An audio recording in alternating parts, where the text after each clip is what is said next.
Hi, hier ist Irina und die nächste Folge von Make It Personal. Heute sprechen wir weiter über Predictive Analytics. Wir haben schon diskutiert, wie wichtig die Predictive Insights für das Kundenverständnis sind und wie hilfreich sie für die Personalisierung und für die Kundenkommunikation sind. Ja? Sie helfen uns, die Bedürfnisse von den Kunden frühzeitig zu erkennen und dementsprechend unsere Kommunikation auch proaktiv zu gestalten. Aber ganz sicher fragt ihr euch, ja, woher kann ich denn wissen, ob diese Prognosen überhaupt vertrauenswürdig sind?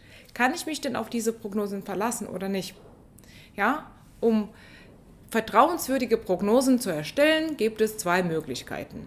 Die Möglichkeit Nummer 1, ihr sucht euch eine richtig gute Wahrsagerin, die euch zu jedem von euren Kunden wöchentlich oder monatlich oder auch täglich wichtige Informationen gibt. Ja? Wie hoch ist die Kaufbereitschaft von diesem Kunden, wie hoch ist sein Abwanderungsrisiko und so weiter und so fort.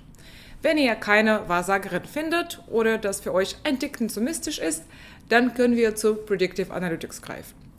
Predictive Analytics analysiert die historischen Daten, wertet sie auf und macht Predictions über das zukünftige Verhalten von euren Kunden. Das Tolle an der Arbeit mit Modellen von Predictive Analytics ist, dass man die Ergebnisse evaluieren kann. Ja, man muss sich nicht blind verlassen auf irgendwelche Aussagen, wie zum Beispiel im Fall von ChatGPT. Ja, wir können die Aussagen wirklich bemessen und evaluieren und für uns entscheiden, ob diese Antwort, die wir von dem Modell bekommen haben, auch für uns ein Value hat. Wie das passiert, wie diese Messung stattfindet, das werden wir in diesem Video auch jetzt detailliert besprechen. Wie arbeitet man mit Modellen für Predictive Analytics? Als ersten müssen wir das Modell trainieren. Dafür nehmen wir die historischen Daten, die wir haben, in unserem Fall die historischen Daten über unsere Kunden, und teilen diesen historischen Dataset in zwei Teile auf. Den Teil, 80% von der Daten, nutzen wir für das Modelltraining. Das Modell analysiert diese Daten und sucht die Zusammenhänge und Muster, die unsere Fragestellung betreffen.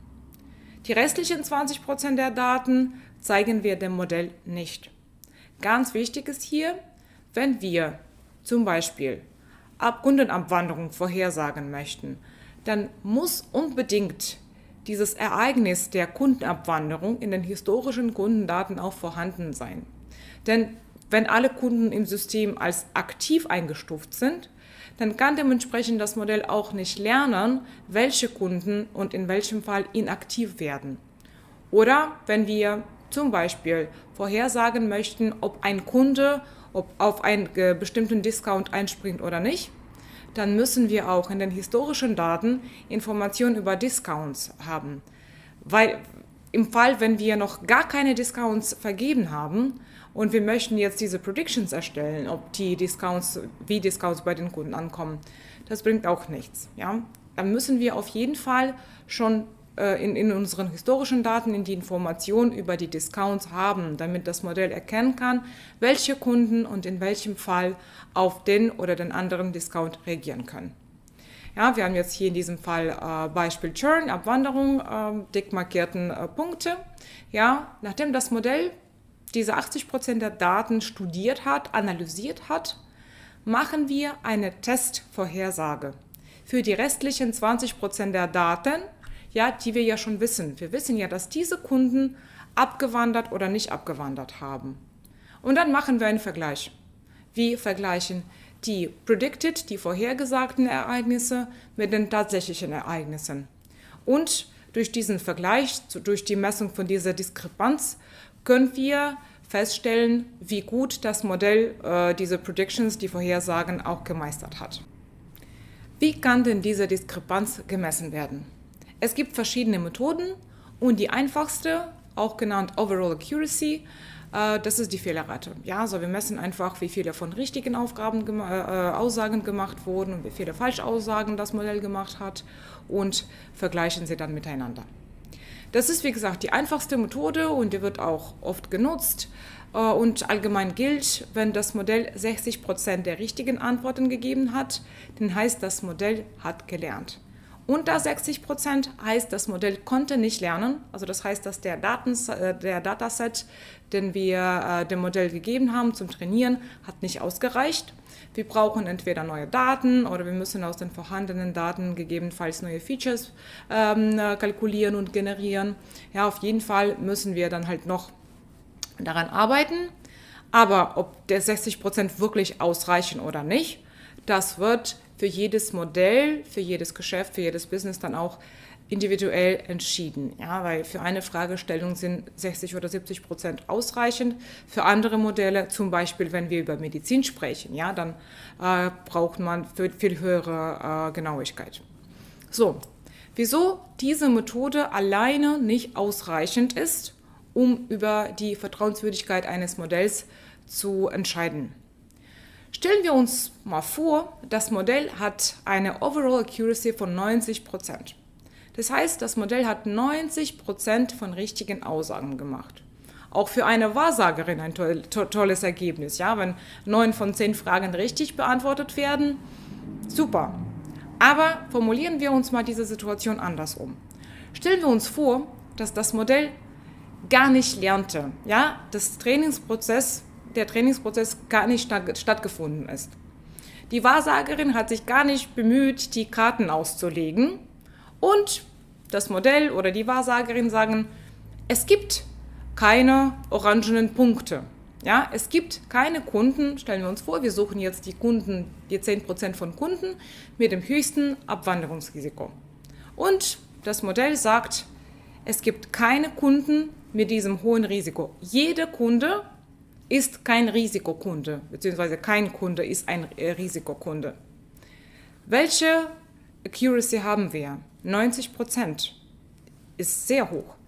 Aber wie wertvoll, welchen Wert hat diese Aussage für unser Geschäft? 0. Denn wir haben genau diese 10% von Kunden gesucht, wo das Modell den Fehler gemacht hat. Ja?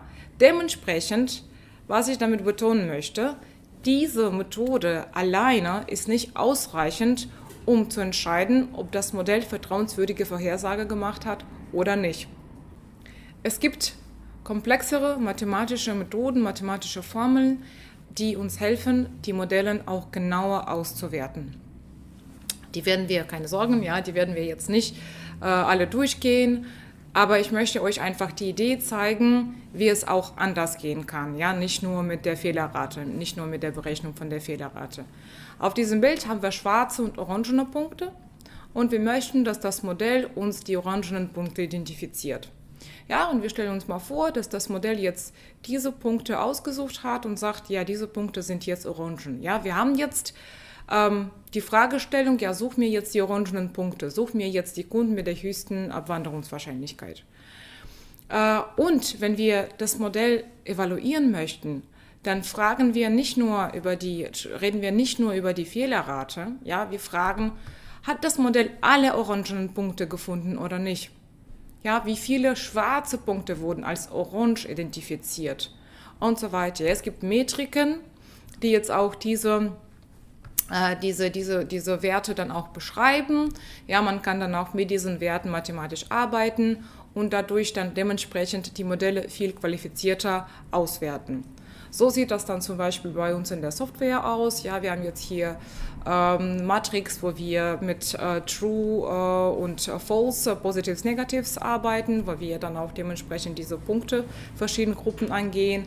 Wir haben dann auch die Overall Accuracy und so weiter. Ja. Das gibt uns dann dementsprechend ein viel tieferes Verständnis dafür, ob das Modell jetzt gute Vorhersage gemacht hat, ob man jetzt mit dieser Vorhersage auch gut arbeiten kann, ob man sich auf diese Vorhersage verlassen kann.